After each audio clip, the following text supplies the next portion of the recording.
So, good morning everyone. Welcome to Study Close. Welcome to the daily newspaper analysis of 29th of March 2021. तो guys आज है तारीख 29 मार्च 2021। अलग अलग newspaper से इंपॉर्टेंट आर्टिकल्स का डिस्कशन करेंगे हम लोग इस पर्टिकुलर वीडियो के अंदर। इस वीडियो को आप लोग डेली करंट अफेयर का वीडियो भी बोल सकते हो, क्योंकि यहाँ पर हम लोग इंपॉर्टेंट करंट अफेयर का डिस्कशन करने वाले हैं। लेकिन आगे बढ़ने से पहले स्टडी क्लोज की तरफ से आप सभी लोगों को और आप सभी के परिवार को हैप्पी होली। नाउ स्टार्ट करेंगे डिस्कशन एक मोटिवेशन कोट के साथ। देखो यहाँ पे क्या बोला गया है, don't wait for opportunity created. कभी भी अपॉर्चुनिटी के लिए इंतज़ार मत करो, आपको आज ही से ही उसको बनाना है, उसको क्रिएट करना है। जैसा कि मैं हर बार बोलता हूँ, समय का इंतज़ार बिल्कुल नहीं करना कि यार सोचोगे हाँ अच्छा टाइम आएगा, अपना टाइम आएगा तो फिर हम लोग जो है तभी हमारे साथ अच्छा होगा। ऐसा कुछ भी नहीं है भाई, आपको अभी से ही क्रिएट करना पड़ेगा इस चीज़ को। ठीक है, अपना टाइम अच्छा नहीं है तो उसको अच्छा बनाना पड़ेगा, उसके ऊपर काम करना पड़ेगा। नाउ आगे बढ़ते हैं और यहाँ पे एक बार नज़र मार लेते हैं कौन कौन से आर्टिकल्स का हमें डिस्कशन करना है। तो आज ज़्यादा इंपॉर्टेंट आर्टिकल्स नहीं है, यहाँ पे बेसिकली हम 4 इंपॉर्टेंट आर्टिकल का डिस्कशन करने वाले हैं। इन सभी को देखेंगे अच्छे से, और इतने अच्छे से देखेंगे कि अगर कोई एमसीक्यू आता है तो आप इसको अच्छे से सॉल्व कर पाओगे, या कोई मेंस आंसर राइटिंग आती है तो आप उसको भी अच्छे से कर पाओगे। लेकिन एक बात और बता दूं, पिछले 2 दिन से वीडियो अपलोड नहीं हो पाया था क्योंकि मेरी तबीयत सही नहीं थी, थ्रोट में पेन था, उसकी वजह से वीडियो हम लोग अपलोड नहीं कर पाए। फिलहाल अब यहाँ पे कंटिन्यू रहने वाला है। नाउ पहला आर्टिकल में हम बात करेंगे टाइगर रिलोकेशन प्रोजेक्ट के बारे में। तो अभी टाइगर को रिलोकेट करा गया है, वापस से अपने होम पर डाला गया है, तो इसके बारे में हम डिस्कस करेंगे। ये रिलोकेशन प्रोजेक्ट क्या होता है, इसके अंदर यहाँ पे क्या क्या काम करवाया जाता है और कहाँ पर ये अभी हाल ही में इम्प्लीमेंट करा गया था। उसके बाद हम बात करने वाले हैं ज़बरवन रेंज के बारे में। तो ये कहाँ पर एग्जैक्टली लोकेटेड है, बहुत इंपॉर्टेंट बनने वाला है आपके एग्जाम के पॉइंट ऑफ व्यू से। थर्ड टॉपिक में हम बात करने वाले हैं चीफ जस्टिस ऑफ इंडिया के बारे में। तो आप सभी लोगों को मालूम हो गया होगा, नए chief justice of India appoint होने वाले हैं। कैसे अपॉइंट होते हैं ये सारी चीज़ें हम लोग जानने वाले हैं इस पर्टिकुलर आर्टिकल के अंदर। एट द लास्ट हम बात करेंगे महाराष्ट्र भूषण अवार्ड के बारे में। तो इस अवार्ड का अनाउंसमेंट हो चुका है, किस पर्सनालिटी को ये अवार्ड दिया जाएगा, ये सारी चीज़ें हम लोग जानने वाले हैं। मतलब कि चारों ही आर्टिकल सुपर इंपॉर्टेंट होने वाले हैं। चलो आगे बढ़ते हैं, लेकिन उससे पहले सभी लोगों के लिए एक क्वेश्चन है जिसका उत्तर नीचे कमेंट सेक्शन में सभी को देना है। एटलीस्ट सभी लोग पार्टिसिपेट करना, क्योंकि ये जो डायरेक्ट बेसिस पर मैं क्वेश्चन लेकर आता हूँ डेली बेसिस पे, वो आपके एग्जाम के पॉइंट ऑफ व्यू से डायरेक्ट इंपॉर्टेंट हो सकते हैं। सो यहाँ पे क्या बोला गया है, which of the following country celebrated it's independence day on 26 मार्च। अभी यहाँ पर किस कंट्री ने हाल ही में 26 मार्च को अपना इंडिपेंडेंस डे सेलिब्रेट किया था? बांग्लादेश, अफगानिस्तान, नेपाल या फिर ईरान? सही आंसर नीचे कमेंट सेक्शन में टाइप करो, और जो है एटलीस्ट सभी लोग पार्टिसिपेट करो। मैं दोबारा ये बात बोल रहा हूँ। नाउ आगे बढ़ते हैं। और यार स्टडी क्लोज को अभी तक सब्सक्राइब नहीं किया है तो रेड कलर का बटन है, यहाँ पर सब्सक्राइब का बटन दबाओ, बेल आइकन दबाओ। नाउ आगे बढ़ते हैं। सबसे पहले आर्टिकल के अंदर हम बात करेंगे टाइगर रिलोकेशन प्रोजेक्ट के बारे में। तो अभी हाल ही में हुआ क्या है, सुंदरी कौन है? एक टाइग्रेस है। ठीक है, एक टाइग्रेस है जिसको शिफ्ट करा गया है। कहाँ से? मध्य प्रदेश से ओडिशा में पहले शिफ्ट करा गया था। पहले क्या करा था, मध्य प्रदेश से ओडिशा में इस सुंदरी टाइग्रेस को शिफ्ट करा गया था। अब यहाँ पर वापस से उसको होम पहुँचा दिया है, वापस से ओडिशा से मध्य प्रदेश पहुँचा दिया गया है। क्यों पहुंचाया था ये सब हम डिस्कस करेंगे। इंडियन एक्सप्रेस का आर्टिकल है, काफ़ी इंपॉर्टेंट है। यहाँ पे आप देख पाओगे, why the first inter state tiger relocation project fail.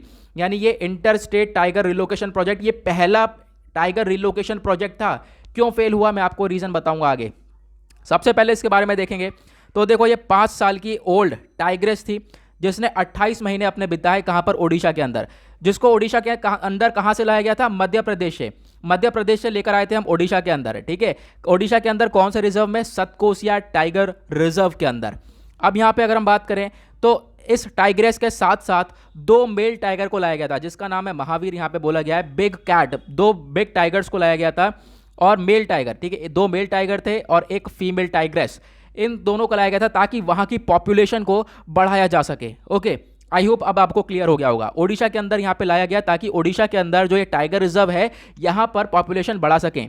इसको बोलते हैं टाइगर रिलोकेशन प्रोजेक्ट, यानी टाइगर की जो लोकेशन है उसको चेंज करना, फिर उसके बाद वापस से जैसे वहाँ पे पॉपुलेशन इंक्रीज हो जाती है वापस से उन टाइगर्स को अपनी जगह पर पहुँचा देना जहाँ से वो लेकर आए हैं। नाउ आप यहाँ पे देख पाओगे ये प्रोजेक्ट जो है इसको स्टार्ट कर दिया था काफ़ी टाइम पहले, और यहाँ पे आप देख पाओगे क्या है, सतकोसिया टाइगर रिजर्व के अंदर ये टाइगर पॉपुलेशन को रिकवर करने के लिए, वहाँ की पॉपुलेशन को बढ़ाने के लिए क्या करा गया, मध्य प्रदेश से ओडिशा के अंदर इन टाइगर्स को लाया गया।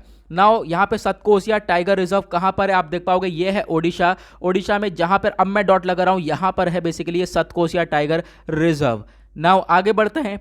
अब यहाँ पे आप देख पाओगे जो ये प्रोजेक्ट है, ये जो प्रोजेक्ट था ये फेल हो चुका है। ये प्रोजेक्ट सस्पेंड कर दिया गया by the NTCA, national tiger conservation authority के द्वारा। क्यों फेल हो गया?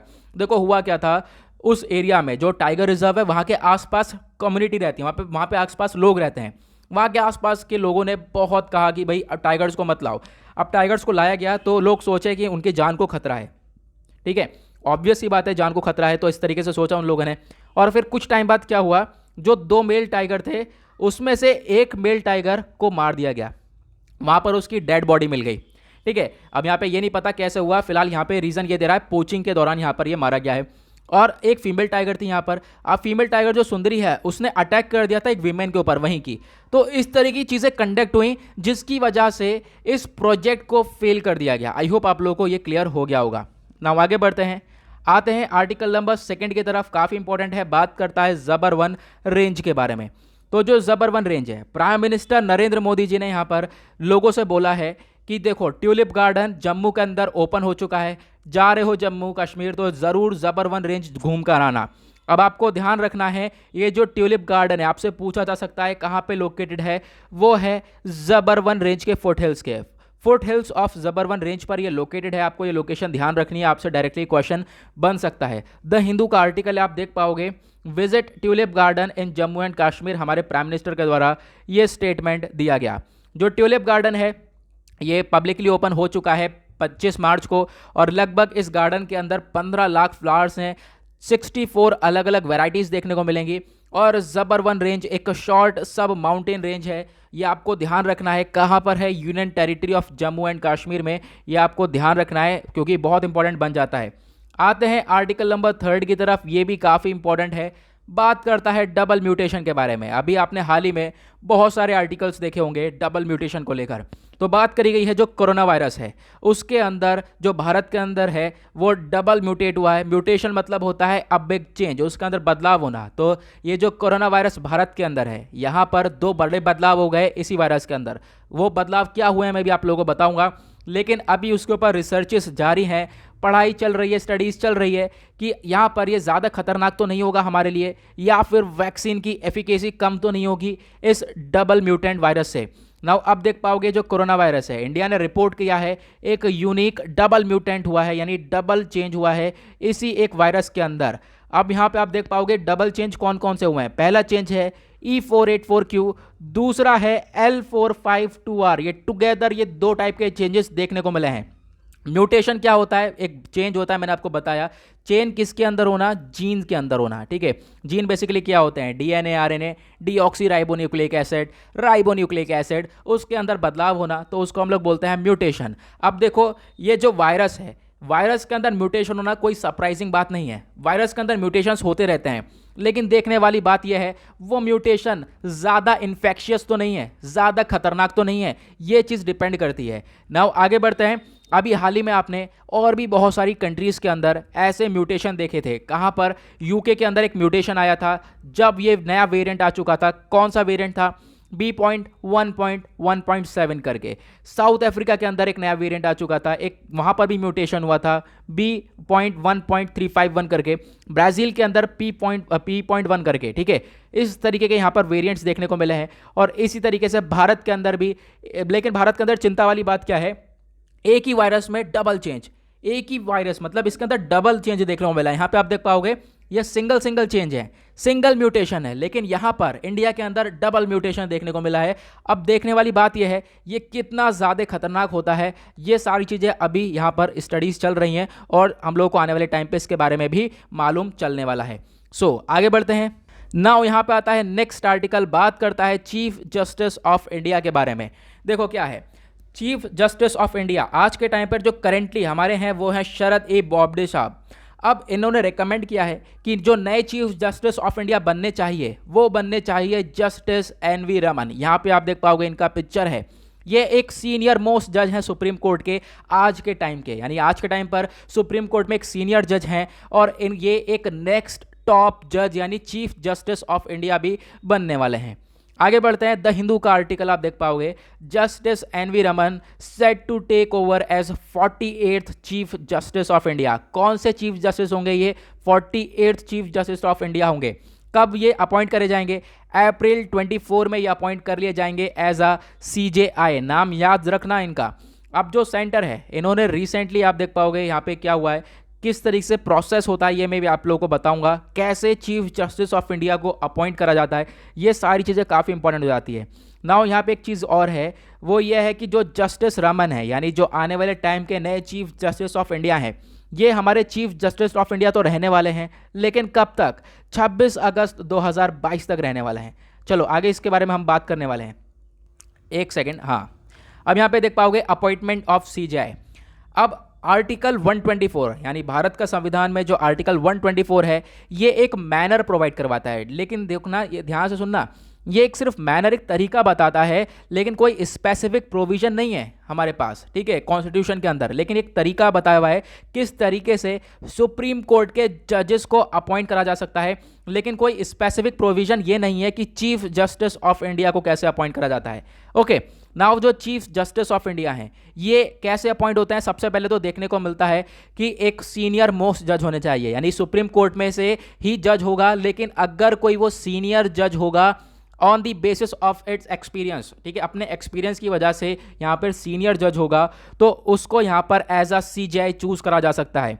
फिर क्या होगा? जो लॉ मिनिस्टर होंगे, लॉ मिनिस्टर यहाँ पर आप कह सकते हो रिकमेंडेशन लेंगे, यानी जो पुराने वाले चीफ जस्टिस ऑफ इंडिया है, फॉर एग्जांपल आज के टाइम पे जो चीफ जस्टिस ऑफ इंडिया है शरद बोबडे साहब, ये रिकमेंड करेंगे, बोलेंगे कि हाँ ये इन जस्टिस एनवी रमन यानी जो आज के टाइम पर बनने वाले हैं, तो इनको यहाँ पे चीफ जस्टिस ऑफ इंडिया बनने चाहिए, रिकमेंडेशन देंगे लॉ मिनिस्टर को।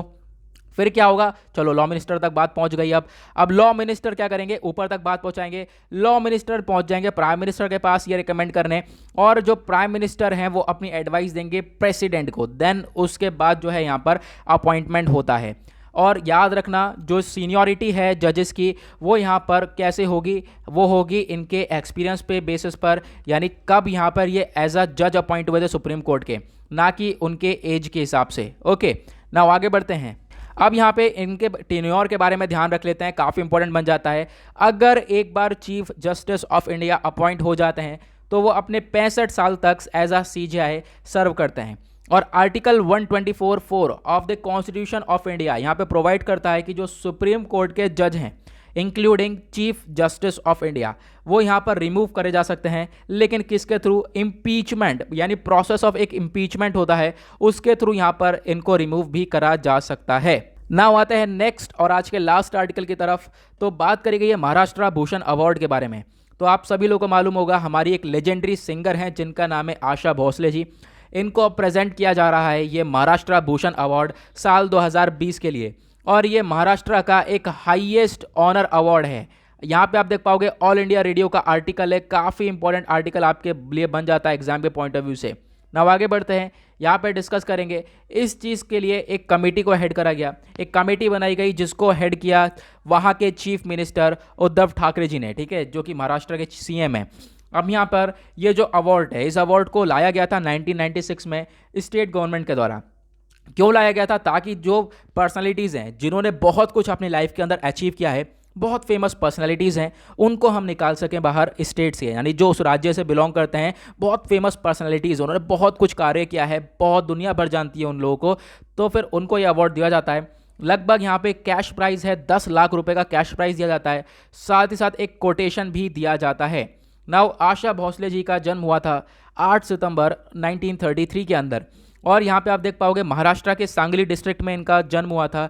मिसेस भोसले ये इनिशिएट करी गई म्यूज़िक में, यानी म्यूज़िक इंडस्ट्री के अंदर लाई गई अपने फादर के द्वारा, जिनको बोला जाता है Marathi stage actor singer Dinanath Mangeshkar, इनके द्वारा अपनी यहाँ पर आप कह सकते हो आशा भोसले जी को म्यूज़िक इंडस्ट्री में लाया गया। और भोसले जी ने रिसीव करा था दादा साहेब फाल्के अवार्ड साल 2000 के लिए। आपको इस चीज़ के बारे में भी ध्यान रखना है, ये भी काफ़ी एटलीस्ट आप कह सकते हो हाईएस्ट अवार्ड बोला जाता है इसको भी। नाउ गाइज, इसी के साथ करते हैं हम लोग अपने डेली करंट अफेयर का एंड। तो ज़्यादा इंपॉर्टेंट आर्टिकल्स नहीं थे आज, देख पाओगे आप लोग, तो उसी की वजह से ये वैसे भी मैंने बेसिकली पिछले अपने 1-2 दिन के आर्टिकल लिए हुए हैं, क्योंकि पिछले 2 दिन से वीडियो नहीं आया है, ठीक है। तो उसकी वजह से यहाँ पे हम लोगों ने ये पहले वाले आर्टिकल्स को कवर कर लिया है फाइनली। तो ये वीडियो आप आज देखो, फिर उसके बाद जो कल वीडियो आएगा वो और टॉप के रिलेटेड करंट अफेयर्स के बारे में आने वाला है, ठीक है। तो हमने आज के सेशन में सिर्फ और सिर्फ शॉर्ट करंट अफेयर का डिस्कशन ही करा है। तो आई होप आप लोगों को सारी चीज़ें क्लियर हो गई होंगी। नाउ कुछ टाइम बाद से यहाँ पर एक मैं सीरीज स्टार्ट करूँगा करंट अफेयर की, तो डेली बेसिस पे कोई ना कोई आपके लिए अलग से वीडियो भी लेकर आने की मेरी कोशिश रहने वाली है। नाउ मिलते हैं आप लोगों से नेक्स्ट वीडियो में। अभी तक आपने स्टडी क्लोज को सब्सक्राइब नहीं किया है तो सब्सक्राइब कर लो। और हाँ, एक चीज़ और, अगर आप लोगों को इस लेक्चर का पीडीएफ चाहिए तो नीचे डिस्क्रिप्शन बॉक्स में स्टडी क्लोज के टेलीग्राम चैनल का लिंक मिल जाएगा, वहाँ से जाकर आप इसको डाउनलोड भी कर सकते हो।